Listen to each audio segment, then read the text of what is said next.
What you're about to watch is part of an online training that I do twice a month inside my Movement Makers program, where I coach entrepreneurs like you how to build an online movement, how to make money from it, and use it to make a huge impact on the world.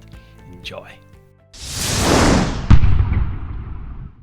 Mr. One and Only, Mr. Evan Carmichael. Let's go. Movement Makers, how we doing? Today is going to be a fun one for me. We're talking NFTs and how to get started. So I'm a little nervous about this one because when you first start in NFT world, it feels overwhelming, complicated, crazy, complex, and I worry about giving you guys too much to take on, and it being so overwhelming that then you don't do anything on it. And so anybody who's gone down this road, it's still early, it's still new, it's very powerful, it's going to be the future, but it's a little complex to get into it. And so I'm going to do my very best to explain it in as simple a way as possible from an entrepreneur, thought leader, creator perspective that I think can add value. First off, we got to talk about what is an NFT. So NFT stands for non-fungible token. And when I first heard that, I'm like, man, it just got even more complicated. What the heck is a non-fungible token? What does that even mean? I'd rather you just call it NFT instead of non-fungible token. Like, that makes no sense. So here's what it is, essentially, okay? There's tangible goods and intangible goods, right? Tangible is something you can hold, right? Tangible is my hoodie. Tangible is my phone. And intangible is something on our computer, online, digital, right? I think we understand tangible, intangible. But then the other side of this graph, and this is the one that started to make sense for me, is fungible versus non-fungible. It's like, could we not use a term that everybody uses? Like, I've never heard the word fungible ever used in my life before NFTs, right? So you have to make it complicated. So fungible just basically means that you can trade it for something else and you don't care which one you have. So if I have $50, this is people make fun of Canadian money because they say it looks like Monopoly money. So if I have $50 here, right? This is a $50 Canadian bill. If I gave Alex 50 and he gave me 50 back, Alex is like, give me my money, pay up, let's go. It doesn't matter which 50 we have. It's not unique, right? Fungible, I would just say, like, is not unique. Non-fungible means it's unique. It's one of a kind. This is not one of a kind. This has a value of $50, but it's not one of a kind, right? I give this to Alex. He gives me two 20s and a 10. It's still $50. So it doesn't matter to us, right? So whether you're buying a gold coin, a gold bar, any currency, Bitcoin, Ethereum, these are cryptocurrencies, one equals one. It doesn't matter. There's no uniqueness to it. Non-fungible means it's unique. It's special. It's one of a kind. So if we go to the tangible world, we've got a car, we've got a painting, we've got a house, we've got my hoodie, Zan's Captain America shield behind him on the wall. You know, these are all things that are non-fungible. They're one of a kind. NFTs are just one of a kind in the digital world. So I had to look at this graph a couple of times to wrap my head around it because I was scared by the word fungible. I didn't understand what it was. But that's basically the meaning. So we're looking at intangible assets, so digital, right? It's not something you're going to hold, and they're one of a kind.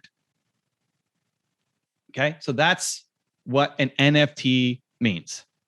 The next thing to think about with NFTs is there's two components to it. Okay, and this gets really exciting as thought leaders, entrepreneurs. The first is a collectible component to it, the fact that it's a one of a kind. And the second is that there's some kind of utility attached to it.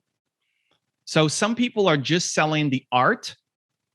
They're just selling the graphic, the picture, the JPEG, like whatever the thing is. It's just art. It's just collectible. But some people are also attaching utility to it.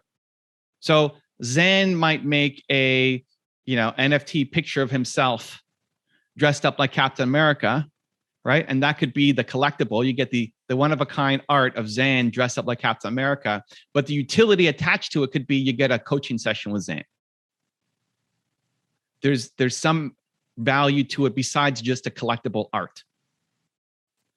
And so different NFTs have different value propositions. Some people, they're only on the collectible side. It's only that it says rare digital art. and that's what I'm paying for. And some people, they're only buying it for the utilities. I don't even care about the art. I just want the one-on-one with Zan. So every NFT falls into a mix of these. It could be 100, 0, 0, 100, or some kind of mix between these two things. But I want you to start thinking about, okay, what is the digital thing that I'm going to be selling? But then what, especially for you guys, thought leaders, entrepreneurs, like this is where I think we can really win. You may not be the greatest artist. I know we have some, Victor in the house, et cetera, but the utility of adding time with you or some exclusive access or some membership as being the value add on top of the art that they're going to get. So I'm going to start on the collectible side. CryptoPunks is one of the most famous NFT projects. And what CryptoPunks is basically this. So it was a series of 10,000 different pictures, and all of them were slightly different. Jay-Z bought a CryptoPunk for $120,000 and then made it his Twitter profile. So if you go look up Jay-Z, you'll see that this is his profile at SC. And his picture is not his face anymore. His picture is the CryptoPunk NFT that he bought. Now, there's no utility to this. In Jay-Z buying this, he's not getting a coaching session with whoever. I don't know who Jay-Z needs a coaching session with. With Zan the Man to improve his confidence, okay? Jay-Z is not getting the utility of that. He's just getting it for the collectability, that these are rare, these are one of a kind, and people use it as a flex. This is basically Jay-Z flexing to say, I bought this CryptoPunk, what's up? And he sets it as profile picture. Just like the Instagram verified check means something, there's a difference, or the Twitter verified check means something. Now people are using the NFTs that they buy as a way to flex, as a way to show off. It's the new, Ferrari or Lamborghini or whatever, right? You're part of the cool kids club, at least in certain circles. So there's no utility. It's just collectible. So why does somebody collect a painting? Why does somebody collect autographs? Why does somebody collect baseball cards? Why does somebody, they're hoping that it goes up in value, but they're passionate about the thing, and or they want to be able to show off what they've collected, right? So he bought it for $120,000, which is actually pretty cheap by today's standards. I don't know exactly when he bought it, but it's only collectible. So this is CryptoPunks. It's if not the first, one of the first NFT projects ever made. Okay, here are more CryptoPunks that are on sale. So you can see that they're all kind of the same. They're all basic. They're all similar, just with slightly different attributes. And look what they're selling for: 7 million, 7 million, 6 million, 5 million, 5 million. Right? Alex his hat's going to blow off. He's like, what is happening right now? It just came off. Yeah. So why are people buying these? Well, because they're rare and because people say they have value, right? Like what's a game worn Tom Brady outfit versus a game worn Evan Carmichael hoodie versus a game worn, Zan the Man t-shirt? Like there has to be some people that think that it has value. So they're rare. There's 10,000. There never going to be any more of these, and people use it for that collectability. Say, I'm somebody special because I own a CryptoPunk. Somebody bought one of my NFTs, and he also bought. He owns a CryptoPunk as well. It's like, I just want to be a part of it. Like I want to own one of your first NFTs because I own a CryptoPunk, and I like buying in early on people. That's why they're buying in. So they think it's going to be collectible. They think it's going to keep going up in value, and it shows a little bit about who you are. You get to say, "Oh, I own a CryptoPunk." Gives you some bragging rights. So I own whoever NFT. This just came out November 2nd, so 2 days ago. Tarantino is now selling 7 uncut scenes from Pulp Fiction as NFTs. So if you love Pulp Fiction and you love Quentin Tarantino, there are 7 scenes from Pulp Fiction that have not been released yet, and he's going to sell them as an NFT. So if you buy it, then you'll get the ability to watch the video. So if you love, like, oh my God, Pulp Fiction is my favorite movie of all time, I need to buy this. And it does 2 things.